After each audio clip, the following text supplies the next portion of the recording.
Hi and welcome to the Gem Hawks YouTube channel. I hope you're having a beautiful day today. First of all, let me apologise for my voice. I've just come out of the other side of a little bout of flu and I'm feeling a little bit under the weather still, so please bear with me if I'm a little bit breathy.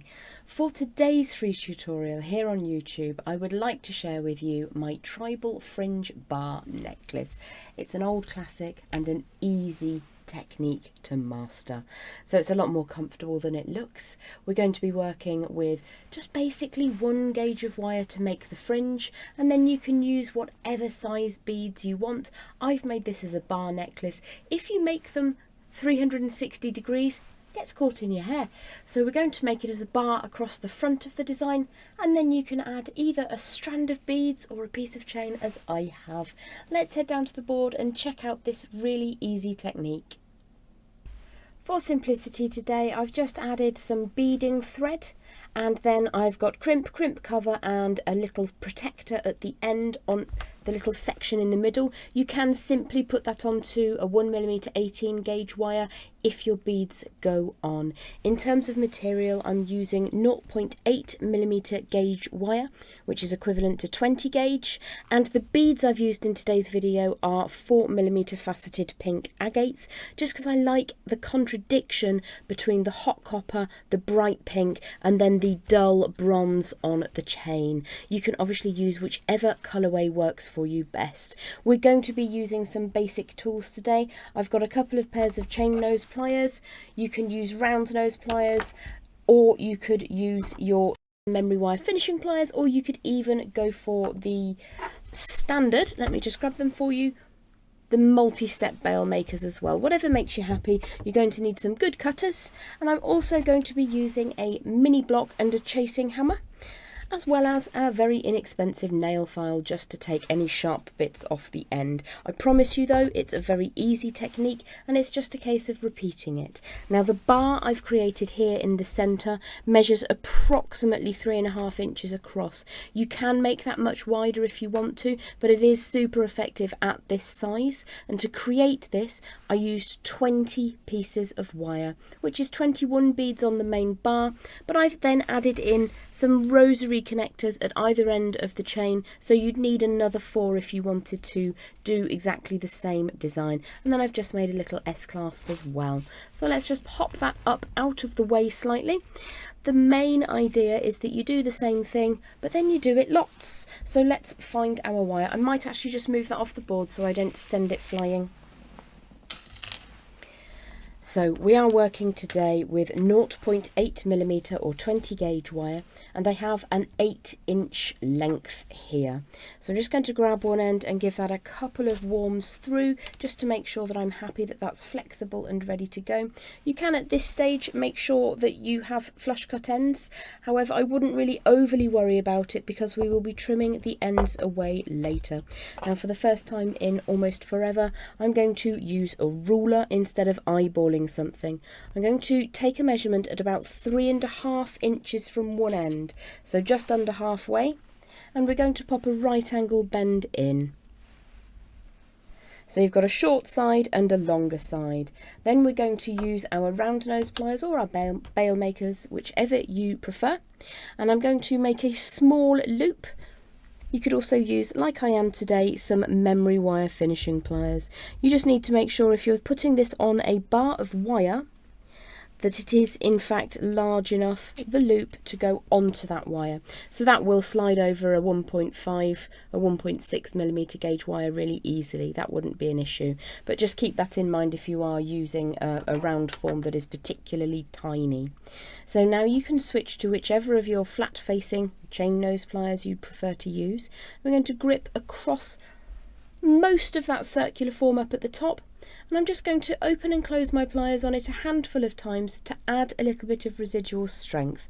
This will help in the finished necklace as well as in the forming of the fringe components. So you can see I've got that little lollipop shape up at the top there. I'm going to hold on to that and I'm going to wrap 3 times around the shorter wire with the longer wire. So we do want that to be as tidy as possible.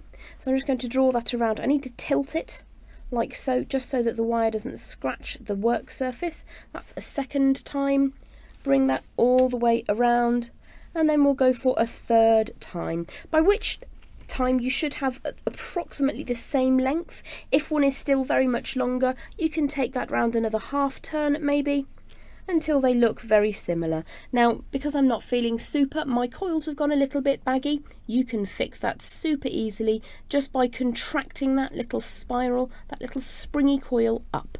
So you've now got one leg sticking out at a very jaunty angle and one coming pretty much down. We want them both to be coming down in the same direction. So we're going to support just the loop for a moment, put a little bit of warmth in the sticky outy leg of your design, and then we're just going to draw that down so that it sits next to the other one. Now don't worry that they're different lengths at the moment.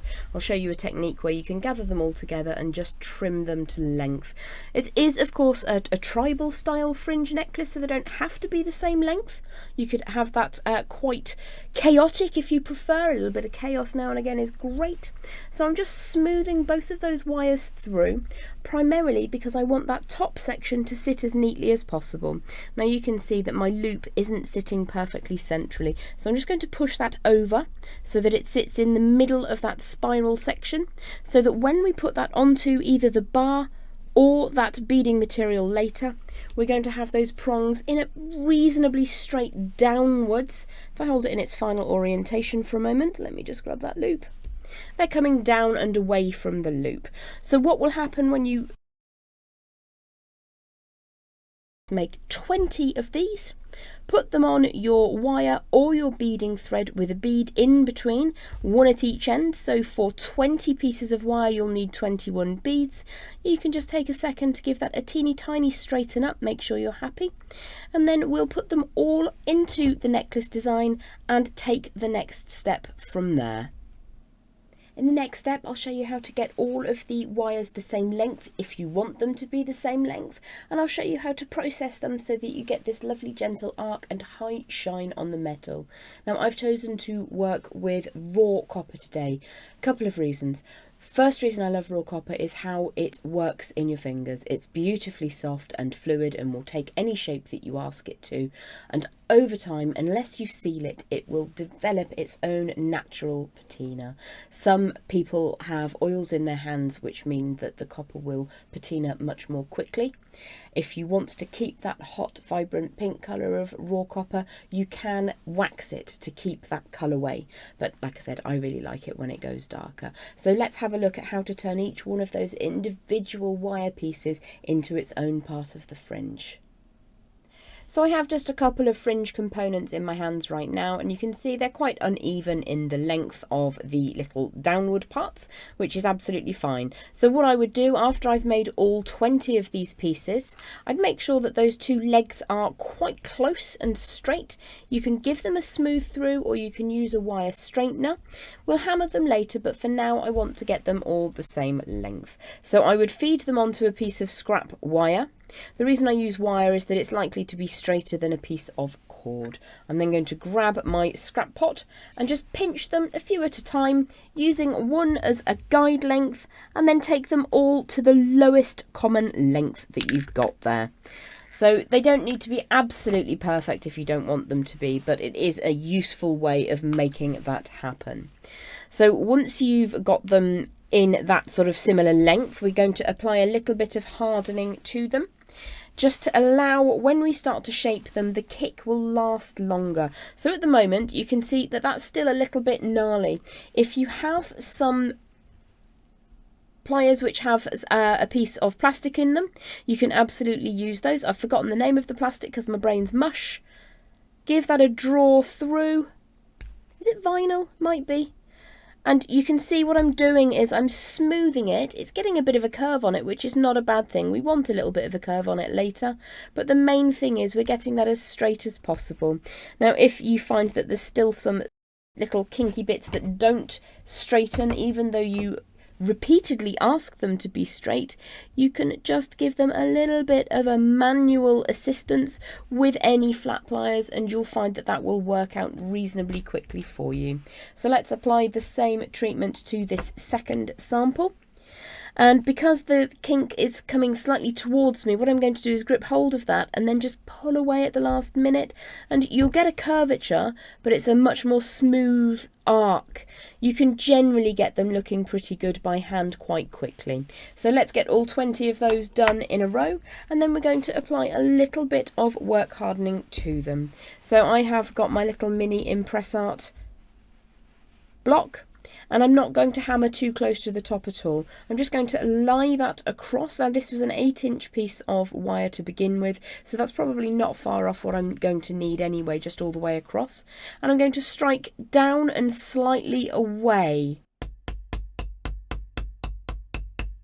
I need to make sure that the wires don't cross over. I don't want to hammer one on top of another, or it will weaken it to the point of shattering.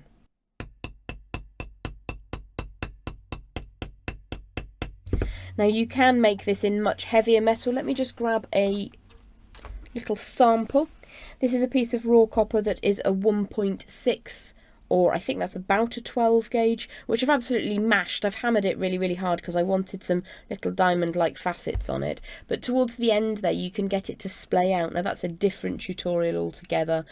But today's one is really, really simple. If you don't have access to a hammer, then you can just draw your pliers over. Don't crush too hard, but you will get a little bit of work hardening in there. So once you've applied a little bit of hardening to the tails and made sure that they're straight in the kind of way that you want them to be, they can have a little bit of a kick to them, but each line needs to be a smooth arc. Get all of them lined up on either your beading thread or your wire, dependent if you want it to be a hard bar necklace or a soft bar necklace like this. And you can worry about adding on your chain or beading wire later on at the back there. You will need, if you want to recreate this piece, 21 beads for the main segment with 20 pieces of wire. So once you've got them all lined up and secured at either end, we can move on to the last part of today's tutorial. So what we're going to do once we've loaded all of our components with the beads, if you put a little bit of pressure on that bar section, you'll find that all of the round segments will sit in the correct orientation. Now if yours is a little bit looser and you allow the loops to switch from side to side, that's absolutely fine, but for the next technique we're going to assume that they need to be dead upright on that strand. So completely flat at the top there. I'm going to pinch that into position, and what I'm going to do, it doesn't matter which one you take left, which one you take right, it doesn't really matter as long as one goes one way and one goes the other way slightly. And what I'm going to do is very, very gently just arc that out in opposite directions. We're not looking for a very, very wide splaying, just as long as you've got that loop set dead 90 degrees to your threading material of choice, and then you've got one going one way, one going the other way. Once they're splayed apart in that orientation, we're going to allow them to come forwards ever so slightly as well. So let's make sure that we're looking at this correctly. What I'm going to do is put my thumb down on the top middle of one of these and use my finger to just guide up the lower section very, very gently so that we get that nice gentle curvature. And you can work in both orientations at the same time if you like. Let's just hold that down on the board for a second and make sure that one isn't kicking out significantly further than the other. So that looks pretty good to me. Once you've done that 20 times and they're all layered up with the beads, you get this kind of effect. Let's just pop that out of the way for a second and bring the main necklace in. So it's so much nicer to photograph on a bust or a human. I'm definitely not photographing it on myself this week because ugh. So here we have our finished piece. Rather than showing you how to do crimp beads, I'm just going to talk you through the rest of the Tribal Fringe Bar Necklace as per how I've made it. So 20 pieces of wire, 21 beads. I've gone for a single crimp and crimp cover with wire guardians at either end. So I've doubled over some fine beading thread for that central section. I then used a Rosary Linking technique, which I'll just pop a link to if you've never done that before. Link in the comments. and up above so that you can check that technique out. And it's just a way of taking one thing to another thing without any possibility of that coming undone. So although I've again used that 0.8mm or 20 gauge wire, it's quite a strong technique as I've wrapped 3 times either side of that bead. I've then gone for a contrasting colour chain, used that same technique at the far end but with a slightly bigger loop on one end, and then made a classic S-clasp. Again, if that's something that's new to you, I'll pop a link in the description for you also. So that is your Tribal Fringe Bar Necklace in hot pink faceted agate. For some reason, I don't tend to wear pink, but I think that's quite cool. Well, I hope that you have enjoyed the Tribal Fringe Bar Necklace tutorial today. Really achievable. You can go bonkers and put so much more on there if you want to, or you can use a much heavier wire and hammer those ends so that they splay out. If you do that, just grab yourself either your jeweller's sandpaper grits, or you can simply use a 4-sided nail file just to take the rough edges off.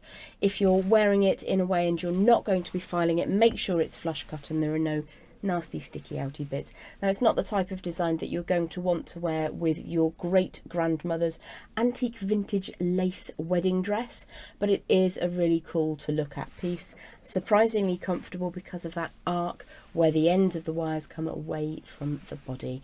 Have yourself a beautiful day, and I'll see you again really, really soon. Bye for now.